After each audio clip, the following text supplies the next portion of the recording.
చెరువు. ఇది కూకట్పల్లి నియోజకవర్గంలో ఉన్నదన్నమాట.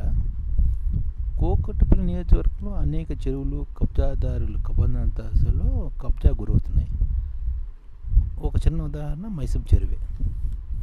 మైసమ్మ చెరువు పూర్తి విస్తీర్ణం సుమారు 107 ఎకరాలు గతంలో.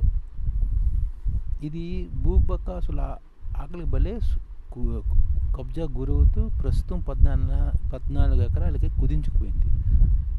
అంటే ఇది శాటిలైట్ ద్వారా చూస్తే 150 ఎకరాల చెరువు అనమాట. శాటిలైట్ ద్వారా చూస్తే 17 ఎకరాలే మిగిలినట్టు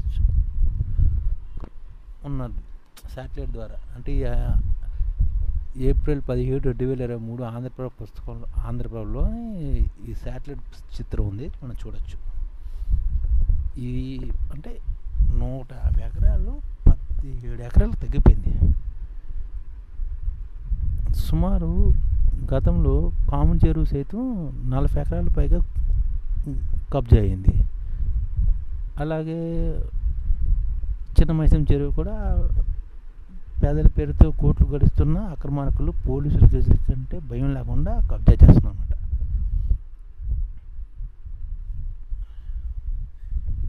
గజం లక్షల్లో కొలుగుతుండటంతో రియల్టర్లు రాజీవ్ గాంధీ నగర్ కాలనీకి చిన్న మైసమ్మ చెరువు అనుకోవడంతో చెరువే వారికి వరాలు కురిపిస్తుందని ఇక్కడ గదల్లా వాలపోయిన చెరువు సంబంధించిన ఎఫ్టిఎల్ ల్యాండ్ బఫర్ జోన్ చివరికి చెరువు కూడా వదలలేదు.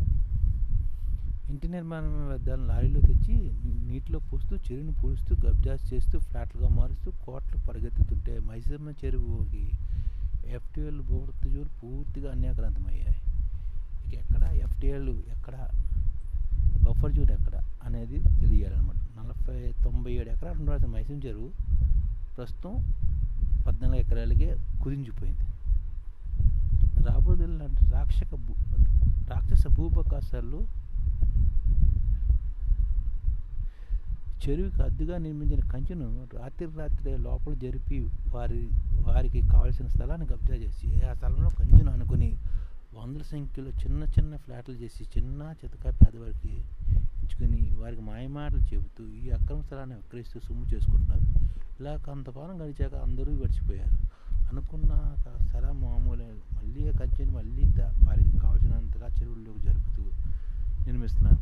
అలానే అంచుగా అనుకుని ఫ్లాట్లు వేసి విక్రయిస్తున్నారు. ఇలా ప్రతి 2-3 సంవత్సరాలకు ఒకసారి జరుగుతూనే ఉంటుంది. ఇంత జరిగినా పిల్లి కళ్ళు మూసుకుపోయి పాలు తాగినట్టుగానే అందరూ మాకేం కనిపించట్లేదు అన్న చందనంగా నటించడం అలవాటు చేసుకున్నారు. ఇలా ప్రభుత్వ అధికారులు ప్రజాపాలకుల మధ్య నోట్ల కథలతో ఒప్పందం గట్టిగా జరుగుతుండటంతో అధికారులు బుద్ధి కలెక్షన్కి పరిమితం అవడంతో కబ్జాలు చెరువులు కంచెలను తొలగిస్తూ ఫ్లాట్లలో నివసించేవారు ఇళ్లలోని చెదారని ప్లాస్టిక్ వస్తువులను డబ్బాలను చెరువుల్లో వేయడం చేస్తున్నారు. చుట్టుపక్కల మటన్ చికెన్ షాపుల వారు మాంస వ్యర్థాలు సైతం ఈ చెరువుల్లోనే పారేస్తున్నారు. అవి కుళ్ళిపోయి కొంపపోతూ చెరువులో నీరు కొద్దిగా కలుషితంగా మారుతుంది. చెరువు స్థలంలో గతంలో అందరి సమక్షంలో హనుమాన్ ఆలయం నిర్మాణం కోసమని 100 గజాలు కేటాయించగా ఇప్పుడు అది కూడా కబ్జాదారుల బలైపోయింది అని స్థానికులు ఆవేదన వ్యక్తం చేస్తున్నారు. చెరువు స్థలంతలా కబ్జా గురవుతున్న irrigation department, revenue department, GMC అధికారులు ఎవరూ చోద్యం చూస్తున్నట్టు అలా చూస్తున్నారో తప్ప కేసులు నమోదు చేసి జైలు పంపించి చెరువులను రక్షించాలని స్థానికులు కోరుతున్నా పట్టించుకోవట్లేదు. అదనమాట. అంటే లారీలో తెచ్చి మట్టిని పూస్తున్న పైన మనం ఈ పేపర్లో చూడొచ్చు కూడాను. చెరువు స్థలంలో కొత్తగా ఏర్పాటు చేసిన కంచెలు అనమాట, ఫ్లాట్లు కూడా ఏర్పరుస్తున్నమాట. ఇది జరుగుతుందన్నమాట ఈ చెరువు.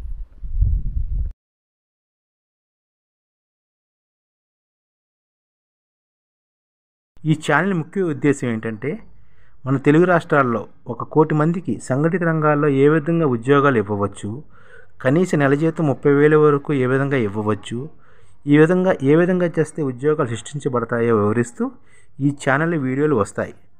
అలాంటి వీడియోలు మీకు కావాలంటే మన ఐడిఎఫ్ భాస్కర్ ఛానల్ని సబ్స్క్రైబ్ చేసుకోండి. ఐడిఎఫ్ అంటే ఇండియన్ డెవలప్మెంట్ ఫోర్స్. ఈ వీడియోలు చూసిన తర్వాత మీకు నచ్చితే లైక్ చేయండి, మీ ఫ్యామిలీ మెంబర్స్కి షేర్ చేయండి, మరియు మీ ఫ్రెండ్స్కి షేర్ చేయండి. Thank you. నమస్కారం.